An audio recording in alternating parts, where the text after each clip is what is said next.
pembahasan tentang invasi Mongol ke wilayah Islam.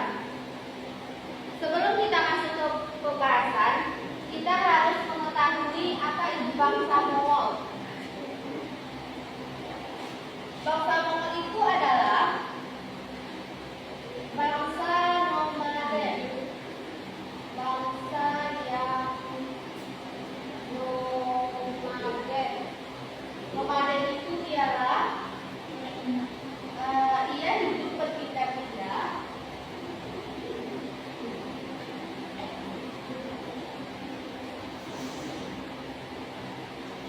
dengan binatang ternaknya. Bangsa Mongol ini berasal dari wilayah Mongolia. Kita masuk kepada pembahasan yang pertama adalah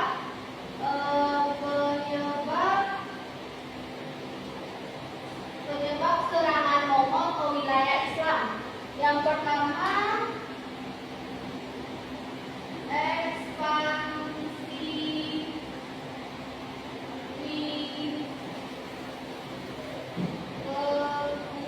kekuasaan. Jadi, bangsa Mongol itu memiliki ambisi untuk memperluas kekuasaan mereka. Jadi, mereka melihat wilayah Islam sebagai target mereka karena wilayah Islam itu kaya akan sumber daya. Yang kedua, penyebabnya adalah permintaan pasukan. Permintaan pasukan. Jadi bangsa Mongol itu meminta pasukan Islam untuk bergabung kepada pasukan mereka, tetapi pasukan Islam ini menolak untuk bergabung. Jadi bangsa Mongol itu merasa terhina gitu, karena pasukan Islam tidak mau bergabung dengan mereka. Dan yang ketiga, strategi politik militer. Strategi politik dan militer. Di strategi politik dan militer ini, mereka menggunakan taktik perang yang efektif, seperti penggunaan pasukan termuda yang cepat dan strategi penghubungan yang baik. Dan penyebab yang keempat ialah sikap antagonistik. Sikap antagonistik, yaitu Al-Musta'sim menunjukkan perasaan yang tidak sopan dan bahkan mengejek bangsa Mongolia. Jadi bangsa Mongolia itu memperangi wilayah Islam. Dan yang terakhir adalah kekuasaan dan dominasi. Kekuasaan dan dominasi.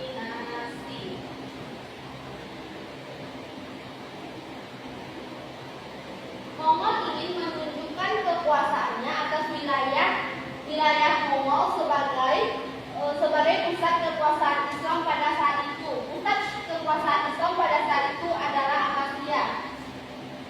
Kita lanjut yang kedua, dampak. Jadi dampak yang pertama serangan Mongol ke wilayah Islam itu adalah kehancuran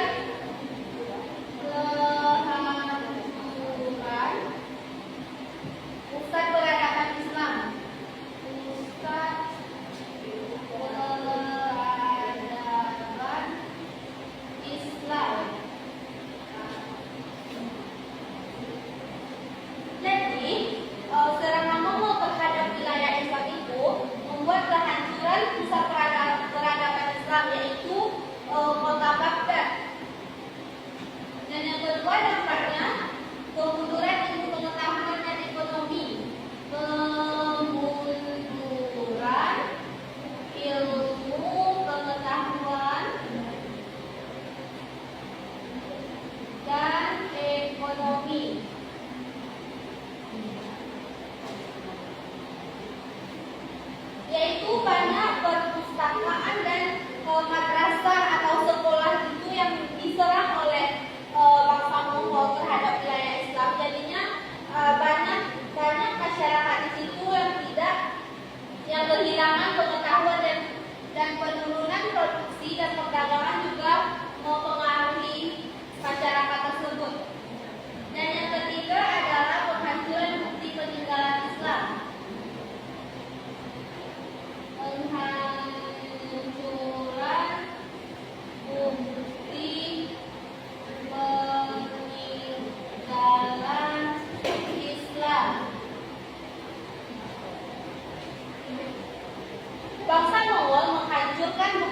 bukti peninggalan Islam yang sudah ada sejak dahulu.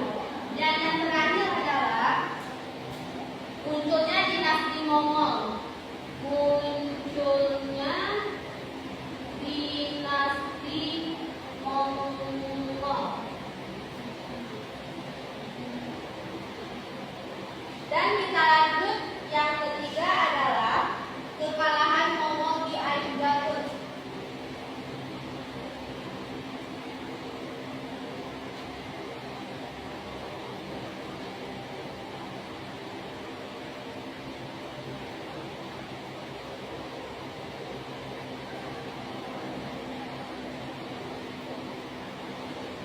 Jadi pertempuran Mongol di Ain Jalut itu terjadi antara Mamluk Mesir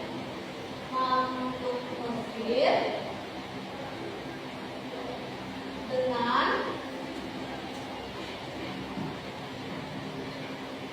Empire Mongol.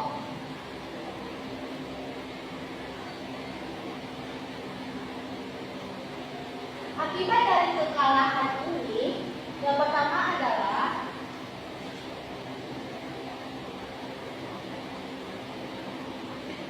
mundurnya bangsa Mongol. Mundurnya Mongol.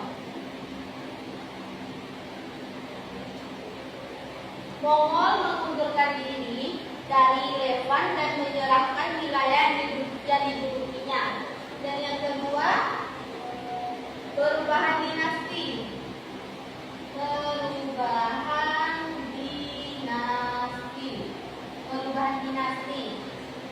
Memungkinkan mereka, bangsa Mongol itu, untuk memperebutkan kembali wilayah kekuasaannya. Dan yang ketiga, ada pengaruh terhadap perang salib. Pengaruh terhadap perang salib.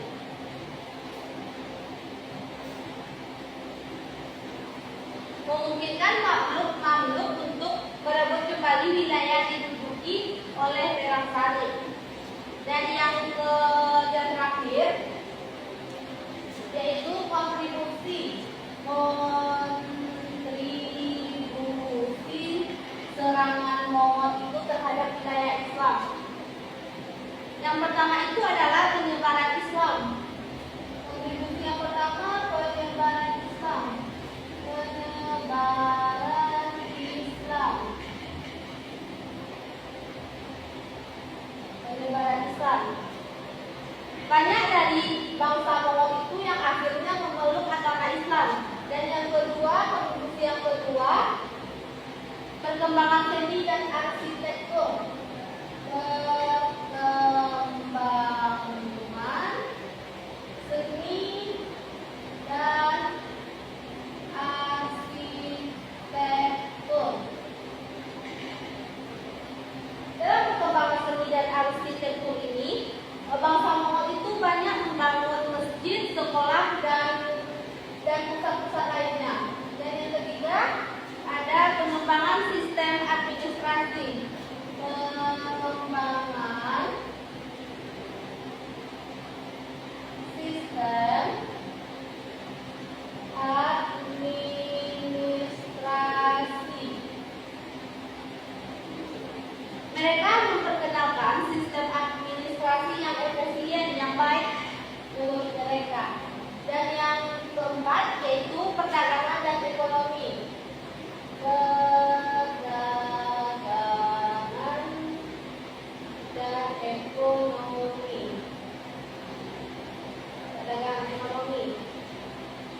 Mongol itu memfasilitasi perdagangan dan pertukaran budaya antara timur dan barat melalui jalur sutra. Hal ini membantu meningkatkan ekonomi masyarakat saat itu.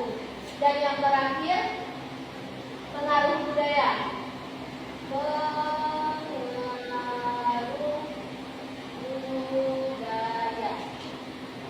budaya.